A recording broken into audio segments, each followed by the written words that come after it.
Personally, I'm very, very attached because Bob Njagi was kidnapped a few hours after leaving my office. He was kidnapped on a matatu and was detained for very many days. On 24th, KIBET Bull was kidnapped on a matatu to Kikuyu. I will also call upon anybody who witnessed the kidnapping to come forward and tell us what happened, because I gave my personal assistant and my driver to take Mr. KIBET in my vehicle because he said he was not familiar with the town, and since he had called saying he wanted to meet me before he travels to Israel on he was supposed to travel to Israel to join the University of Tel Aviv on past Friday.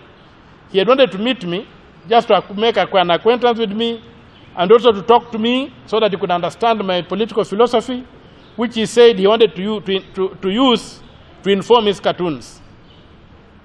Because he said he was my strong supporter and I was a supporter of what I do. So the young man was supposed to come at 3 p.m., but he arrived at 11 early. I was in the office. I said, no problem. He said there was no traffic on the road, so he came. And we stayed from 11 to about 4:30. And interestingly, in hindsight, there's a vehicle which came, which had the communication intercepting gadgets on top. It was a Subaru Forester. It parked outside my office across the road. My security people saw it and got concerned. Well, we thought they were trying to monitor my communication. We had no idea it had any connection with KIBET. And KIBET did not express any fear for himself or for anything, because he told me he was staying at his brother's and he'd be leaving on Friday. So, even the reason we took him to town was not because we feared for his safety, no. It's because he told us he did not know town. So we had to take him to archives, and he boarded a metro matatu to Kikuyu. So, but now in hindsight, that Subaru Forester, whose number plates we have confirmed were fake, because the number plates it was bearing belonged to a Toyota station wagon. And so, when my drivers took off, taking KIBET to town, the same vehicle also left. And this vehicle sat at that one point from around 11 to 11 a.m. to 4:30 p.m. in idling. The engine was idling throughout because I think they had to power the system on top of the roof.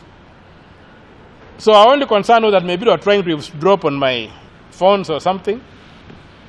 So we left them to their devices. So, but there were 3 men and 1 woman. And those are people I reasonably suspect abducted KIBET, because they must have been trailing him. That vehicle is clearly a secure vehicle that belongs to the DCI. They have similar vehicles with similar gadgets that they use. And so I'm putting this back to the DCI. Please stop abducting our children. The claim that the president and the state machinery does not know what is happening is not true. Because there's a thread to the identity of the people being abducted. There are people who have been criticizing government. The only person who could be picked by that criticism is government. And so government is abducting these people in an attempt to intimidate them. So to try and pretend that they don't know what is happening is not acceptable.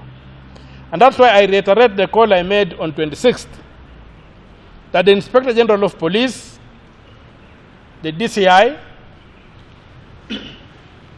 and even the director of the NIS, if it is true that they don't know what's going on, should resign. If they know what's going on and are doing nothing, they should resign. Because there are to which Kenyans have appointed them and keep them in office. So I reiterate my call that the Inspector General of Police the Director General of the DCI, the Directorate of Criminal Investigations, and the Director of the NIS should pack their goods and go, because we cannot allow this form of incompetence in public office. Extreme incompetence that borders on sabotaging the security of the Kenyan people. We cannot allow public officials to keep on sabotaging our security to a point whereby when we walk, we are fearing that the security forces are going to disappear from the streets. Right now, very many young people are hiding. I know very many young people call me and tell me they are hiding, they are fearing for their lives or for their safety. So, my call, President Ruto, the buck stops with you. President Ruto, release these young people. President Ruto, these tactics of selling fear to people will not work. And President Ruto, if you don't stop, you'll pay a very heavy price for it, I assure you. You'll pay a very heavy price for this. You won't find anywhere on this globe to hide. The globe has become a small village. You won't get anywhere to hide for violating human rights. So if you want to live in this country peacefully, I tell you today, stop violating the rights of Kenyans. For me, the ball stops with you. And as we wait for the judge to look at our application, which has been made by these two prominent lawyers, I also want to say that we have called for demonstrations in town, and that's why I'm dressed in my tracksuit, ready to demonstrate. And so we are going downtown to try and walk on the street and say that please release these innocent young people. If you are offended by what they have done, prosecute them. You have so many laws you can try to use. But for heaven's sake, don't disappear people from the streets. Because you are inviting anarchy. But you don't want to go off the precipice. We want to keep this country united. We want to keep this country one. We want Kenya to progress. And as you have seen,